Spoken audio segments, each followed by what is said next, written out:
Hey guys, sorry it's been a while. Been really busy with a lot of things, including this shirt that finally arrived from the Ramstein Principality show, which I never got at the gig because they sold out, but thank God the website didn't. But anyway, so I realised that after Trnsmt, like I did with a few of the other big gigs a couple of months ago, I never really got around to doing like an actual review of it. So, and I know it's been a couple of months, but I've been really busy. So I thought I'd just do one right now, and then at the end of this video, I'm going to announce exactly what we've got coming next, and including that, exactly where we're going tomorrow. So if you guys want to skip on that, I'll leave a link to that right now. Now, if my eyes do this most of the time, that's because I've got a little bit of a notes just above me, just so I can keep myself on track and know exactly what I'm going to say. So to start off with, for this year's Trnsmt, I'm going to be honest, I had no intentions of puntering this festival again until the Saturday headliner got announced, which was The Strokes. But anyway, as soon as they did, I just got a full weekend ticket, which was on pay as you go, not pay as you go, on installments at the time. So that was the easy way to do it. Pay for fun. Don't know where that came from. But anyway, let's just get started. Friday, we started off the Lathams. They were pretty cool, sophisticated, up and coming, and they were all right. Then after that, we took a trip over to the Boogie Bar. Now, in comparison to the other years, I've seen the Boogie Bar and the bus and that. I was gobsmacked at the fact that how much younger it is, like the younger crowd and that. But clearly it's like aimed at teenagers now, so in that respect, couldn't really go wrong. And then I also found it a little bit bizarre that the Boogie Bar, River Stage and King Tut Stage were all like within a stone's throw of each other, so that was a little bit bizarre. But anyway, we saw some good acts. We saw Finn Askew, so I'm just reading the cues I've got, and Callum Beattie, who were both pretty good, but yeah, we'll see where they go. Headed back to the main stage after that, and we had Tom Grennan, and then probably the best act I saw on that Friday, Nile Rodgers and Chic. Now, I heard a few of the songs before. I'm perfectly aware who Nile Rodgers is, and the fact he's written a lot of major hits, almost every major hit under the sun, along with like Barry Gibb and Ed Sheeran. I'd probably say, and there's probably some more songwriters have written like some big hits like that, but Nile Rodgers' catalogue is like, compared to the headliners on that night, we'll get on to in a minute, I swear to God, like, they couldn't even compare. And from the get-go, it was just magical. Played all the old hits and then played some old stuff for like Madonna and stuff, like the Light of Virgin stuff, Material Girl, and they played the David Bowie song, Let's Dance, and the Diana Ross song, which I can't remember exactly. I'll put the name of it right here. And apart from that, they were just spot on. To the point, after they finished, I literally could have just left the site. It was just that good. And then on to the two acts that were pretty much the most hyped acts of the day, and pretty much why the Friday sold out. So first of all, Sam Fender. Now, he's been really, really, really big this last year. He's gaining a lot of traction, and I was excited and intrigued to see what he was about. Now, I'm not going to lie, it was good. His songs were all right. And there was a couple of points we had to stop the show because it got a little bit crushed down the front, which I got out of rather than Nile Rodgers, because there was no way I was going to stay in there for that. Like, no way, especially with how much younger the crowd was. And I'm not putting that past as like kind of a bad thing, but sometimes when you get people who are not as like well versed in gig etiquette, again, I'll go over that and other stuff like that another day. But for now, like, yeah, I had my sort of like doubts and worries and stuff. But anyway, back to Sam. He was actually pretty good. Again, as I said, good songs, and excited to see where it goes. But apart from that, wasn't the biggest thing that blew me away, I'm not gonna lie.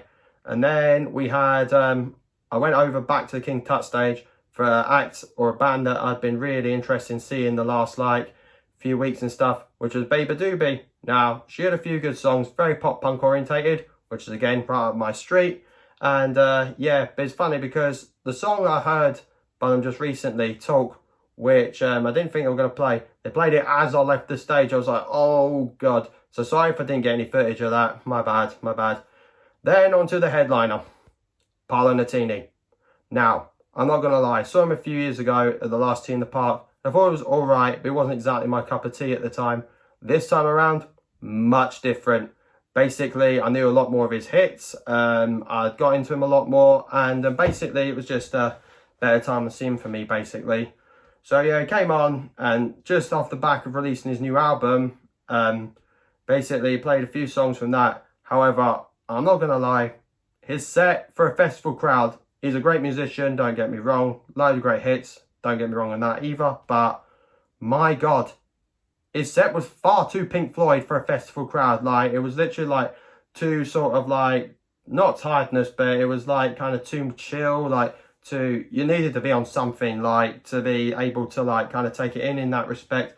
But that's like why, like when I saw Tool early in the year, that's the reason they've turned down like festival shows, not festival shows, stadium shows many times, because they feel like their music and the way that's meant to be, it just wouldn't work in that sort of crowd where it's like too spacious and too like out there, if you know what I mean. So, but apart from that, he did play some of his major hits. He played Jenny Don't Be Hasty, he played Candy, he played Iron Sky, and a few others. However, the ending.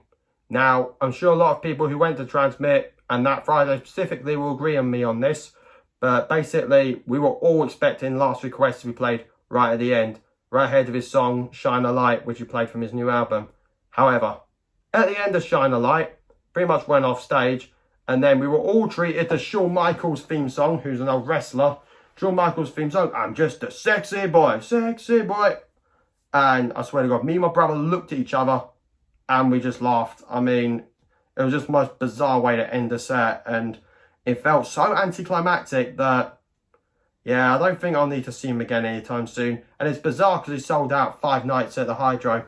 We'll see how they go at the end of the year. Not that I'll be going to them, Mike, but hey, just see where that happens. And then, before we knew it, we were on to the Saturday. Now, in direct contrast to the Friday, where there was not much I wanted to see, and if you see the video, I'll leave the link in the description for like the playlist and stuff, it showed.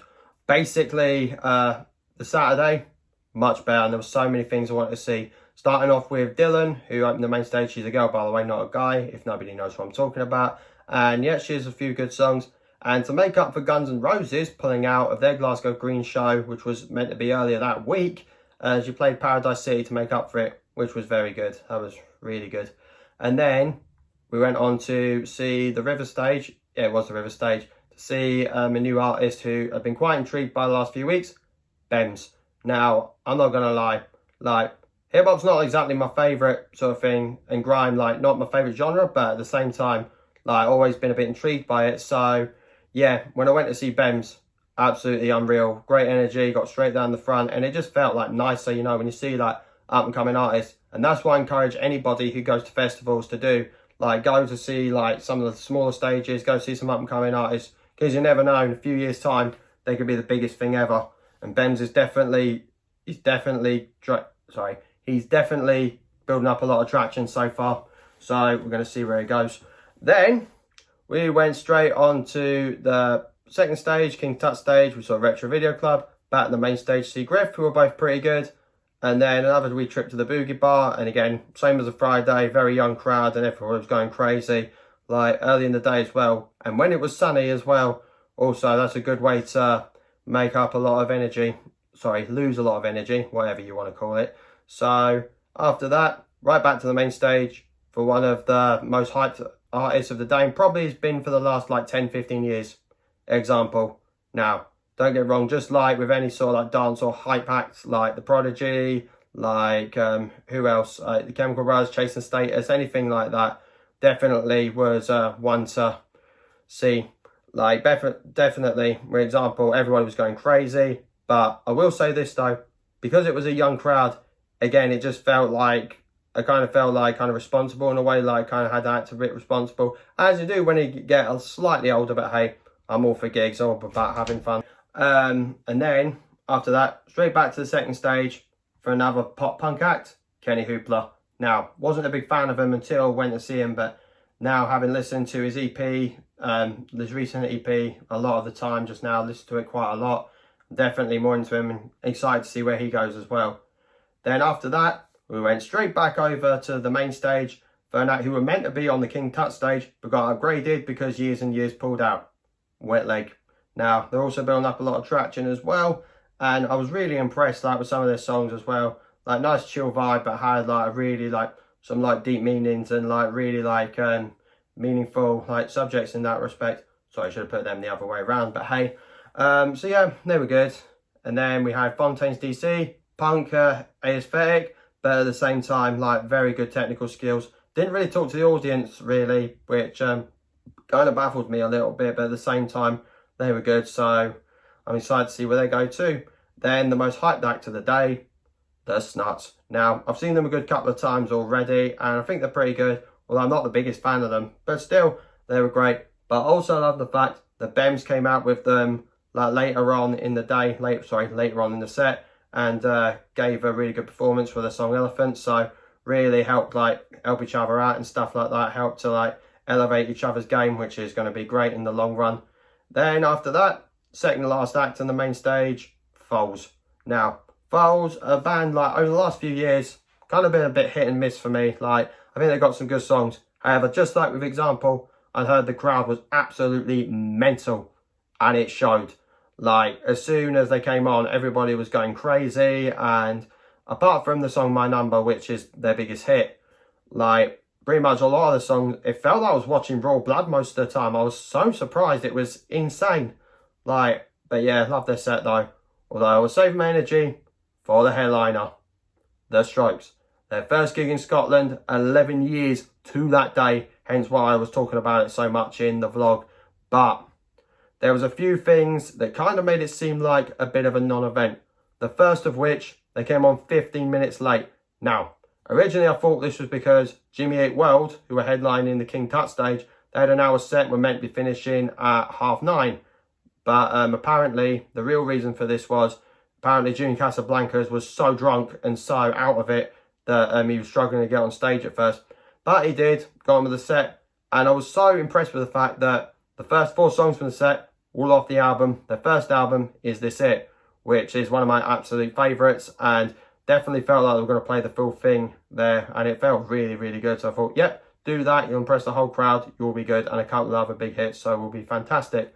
However, the set was also marred by the fact that Nick Valenci also had a ton of sound issues with his amp and stuff, to the point his tech was rewiring everything. And I know Julian tried his best to try and help everybody distract the crowd and that, but at the same time, you could just tell it was ugh, just get on with it. But they eventually did, and thank God they played all the big hits. They played Reptilia, they played Someday, they closed with Last Night, which I was really impressed with. Played Juicebox, they played You Only Live Once, and they played some songs from the new album as well, which was the new album Normal, which was pretty good. So that was that. That's this year's Transmit. Now, I was meant to go on the Sunday as well. However, by the end of the Saturday, I was completely exhausted.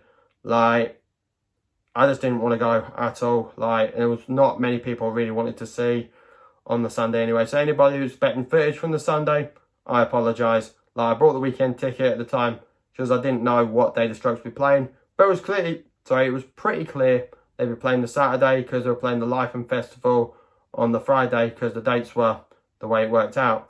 So that was that. That was another year of Transmit. And now we're coming to the point of what's coming next. So first of all, like myself, I think we can all agree, we all felt major disappointment when Rage Against the Machine got cancelled, as today we were meant to go see him in Edinburgh, and as a result, yeah, big letdown, and hopefully he'll be back next year. But to Zach De La Rocha, having torn his ACL, or from that's what I've heard, it's going to be a long time to recover from that, so hopefully he gets well soon. So hopefully we'll see him again soon. Along with that, we have now 4 gigs that are now postponed. To what date, we don't know still. So that's Red Hot Chili Peppers, Guns N' Roses, and Limp Bizkit also rescheduled as well. To when, we don't know. We don't know when. So that's 4 bands overall. So if I'm right, that's correct. So they get on to the bands we are seeing. So first of all, Tame Impala tomorrow night, Victoria Park in London, as part of the All Points East Festival. First gig in London, so can't wait for that. Then Reading. So I was meant to go to Reading, however, with the 1975 replacing Rage Against the Machine, don't think I'm going to go to that because too much hassle and the lineup is not exactly my favourite and that. So yeah, I've put the ticket on resale, £20 below face value price. So if anyone wants to take it, I'll leave a link. Next up, we have Polaris, 19th of September, and a welcome return to the Garage, so that should be good. End of that month, we are seeing Swedish House Mafia, and the Hydro, and again, 30th of September. Right after that, very next night, we'll be seeing Parkway Drive, Lorna Shore, While She Sleeps, and that will be Manchester Arena, so can't wait, 1st of October. So Further into October, we have Alexis on Fire at the Barrowlands, and that will be the 17th of October. 23rd of October, we have Bury Tomorrow and August Burns Red, and that'll be a nice welcome return to SWG3. Into November, we'll be seeing, if I'm right, yes, we'll be seeing Ministry, also SWG3, and that will be the 3rd of November. And then a few days later, 6th of November, the second time we're seeing these bands for in a space of about just over a year. We've seen both Biffy Clyro and Architects at the Hydro, and that will be the 6th of November. Further into November, we'll be seeing a band that we saw at Trnsmt, which I was really excited to see again, Fontaine's DC, 18th of November, and that will be at the O2 Academy. Second night, so can't wait. Couple of last gigs for the year, so as you know, we'll be seeing the Proclaimers back at my hometown venue, Kilmarnock's Grand Hall, and that will be the 3rd of December. Can't wait for that. Then further in December, and what's probably, if I'm right, what's probably going to be our last gig of the year, maybe, we'll see. It'll be Volbeat along with Skin Dread, and if I'm right, also Napalm Death as well. And that'll be at the Hydro on the 15th of December. Into 2023 so far, again we have Dropkick Murphys at the Hydro, and that'll be the 17th of January. Then we have Gojira at the O2 Academy, and that'll be the 15th of February. Then right into March, we have Panic at the Disco. Can't wait to see them, 3rd of March. The night after, we'll be seeing Birth of My Valentine. We're finally getting to see Ginger, and we'll be seeing Atreyu at the Barrowlands, again, 4th of March. And then, our last confirmed gig for now will be Beartooth, 14th of March at the Barrowlands. So, can't wait for that. Now, there'll be loads more coming, so don't worry. Like, probably going to announce a few more. If you follow me on Instagram, I'll probably announce in a few more of the next couple of days. Just depends where tickets come and that. And as always, due to the ongoing pandemic, some of these dates are subject to change. But apart from that, it's looking good. So apart from that, I'll see you guys tomorrow night when we head down to London. So can't wait, and follow my Instagram for all my updates. So catch you guys later.